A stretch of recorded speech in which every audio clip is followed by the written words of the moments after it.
वहीं गाजियाबाद के ITS college Mohan Nagar में एसआईआर पर यहां पर गहन पुनरीक्षण सूची को लेकर के यहां पर संगोष्ठी का आयोजन किया गया है।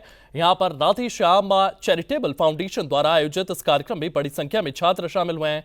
शिक्षाविद और सामाजिक प्रतिनिधि यहां पर अपने विचार रखते हुए नजर आए हैं। संगोष्ठी में मतदाता सूची के पुनरीक्षण, पारदर्शिता और मताधिकार की सुरक्षा को लेकर के चर्चा हुई है। यहां पर हर किसी की ओर से अपने अपने सुझाव रखे गए हैं। विशेषज्ञों ने कहा है कि सही और अपडेटेड वोटर लिस्ट लोकतंत्र की बुनियाद है। इसी के साथ मुख्य वक्ता पूर्व राज्यपाल और पूर्व कैबिनेट मंत्री कलराज मिश्रा ने कहा है कि एसआईआर अभियान फर्जी वोटर्स को हटाने और सही मतदाता सुनिश्चित करने के लिए बेहद जरूरी है।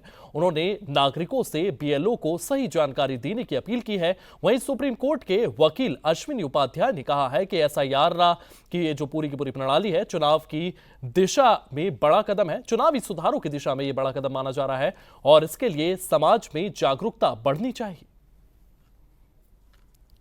तो हमारे समझ में नहीं आता कि वोट चोरी क्या कहलाता है। बाकी की चोरी तो आपने सुना होगा, लेकिन वोट की चोरी कैसे होती है। मतदाता को प्रभावित तो किया जा सकता है, प्रभावित करके उसको अपने पक्ष में मतदान तो कराया जा सकता है, लेकिन चोरी कैसे होती है, ये और चोरी की बात कहकर चाहे कोई राजनीतिक दल का व्यक्ति हो, चाहे कोई भी हो, देश की जनता को गुमराह करने की साजिश कर रहा है, लोकतंत्र को अवमूल्यित करने का दुस्साहस कर रहा है, लोगों को गुमराह कर रहा है। ऐसे लोगों से सावधान रहने की आवश्यकता है। वो सब जानते हैं कि मतदाता सूची कैसे बनती है।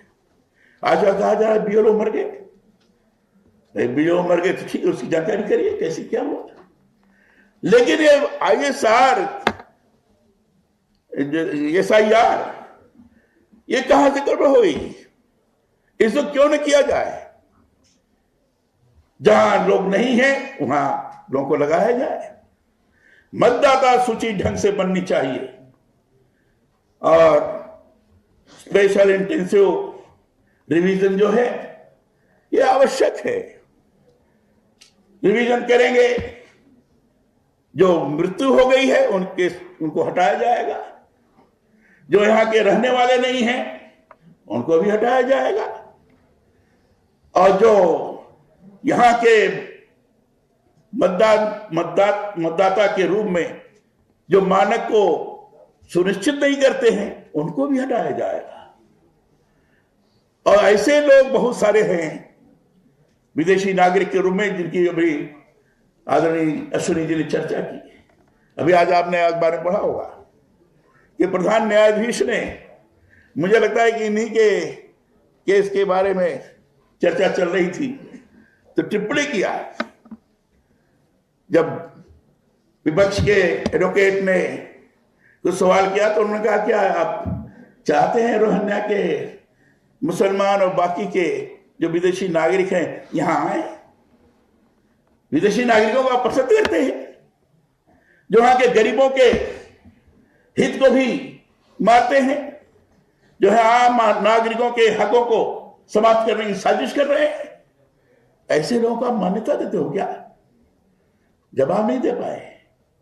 ये साफ साफ है कि योजनाबद्ध तरीके से देश के अंदर लोकतंत्र के प्रति अविश्वास पैदा हो, संवैधानिक संस्थानों के प्रति अनास्था पैदा हो, देश के अंदर अराजकता की स्थिति निर्माण हो जाए, इस प्रकार का कुचक्र चल रहा है।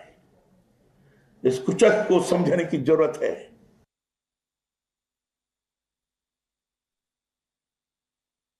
मैंने माननीय सुप्रीम कोर्ट से कहा कि जब इलेक्शन होता है तो पूरा का पूरा प्रशासनिक अमला इलेक्शन कमीशन के पास होता है। जब मॉडल कोड ऑफ कंडक्ट लागू हो जाता है तो कलेक्टर, कप्तान, थानेदार, तहसीलदार, एसडीएम सब कुछ इलेक्शन कमीशन के अंडर में आ जाते हैं।